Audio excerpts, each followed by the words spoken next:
this lesson, we'll be going over the shared responsibility model. The shared responsibility model is a fairly large topic in the Certified Cloud Practitioner exam, so make sure you have a pretty good understanding of what it means and what those responsibilities are. So what is AWS shared responsibility model? It's the concept that the AWS and the customer share responsibilities in securing the AWS cloud and everything inside it. This takes form in two ways: the security of the cloud and security in the cloud. Security of the cloud is the responsibility of AWS. AWS protects the infrastructure that runs the AWS cloud. This can be in terms of servers, databases, or data centers, and many other aspects. There's also security in the cloud. The customer is responsible for this part, and you control how people are accessing resources within AWS cloud or how services are accessing other services using policies, firewalls, and just general good housekeeping of credentials.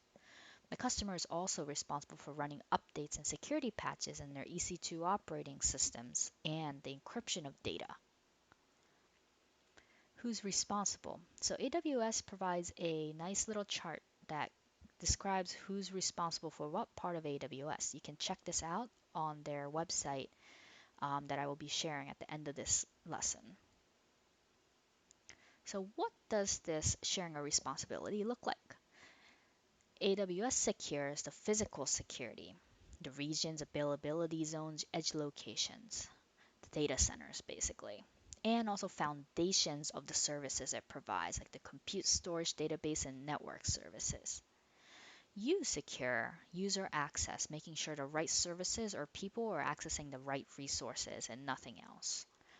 And making sure that the operating systems running your servers are patched and that encryption is done properly. So another way to think about this, to bring it into the real world, is thinking of AWS Cloud as an office building. So AWS provides the fence, the lock front door, physical building. If you think of it in the AWS terms, that could be the physical infrastructure, including data centers, edge locations, and the actual hardware that are secured by Amazon, like their servers. They even give you a security guard for the front door who checks IDs of people who come in. This can be in form of providing you with ability to use multi-factor authentication, access control lists, security groups, and policies that controls who goes where that you get to set up. But all that can't really do anything for you if you don't secure your side. Keeping your account secure by using secure passwords, policies, multi-factor authentications, and making sure that every user has their own account and that they're not sharing accounts. Making sure you're encrypting sensitive data and keeping access permissions secure. If something shouldn't be open to the public, like an S3 bucket with patient information in it, make sure it's locked down. This is controlled by you, not AWS. And the general concept of if you don't lock your front door, there's nothing AWS can do for you to keep your data and infrastructure secure.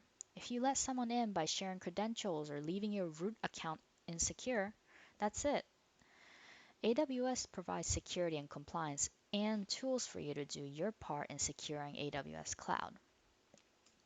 Wrapping it up, AWS and the customer share responsibilities in securing the AWS Cloud.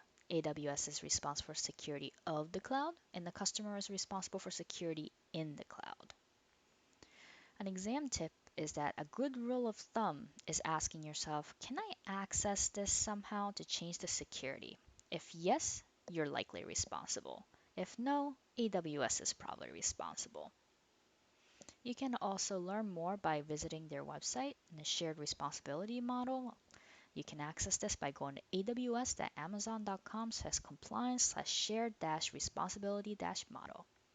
And again, the good rule of thumb to remember for this model is security of the cloud versus security in the cloud, and making sure you know which is which and who is responsible for which.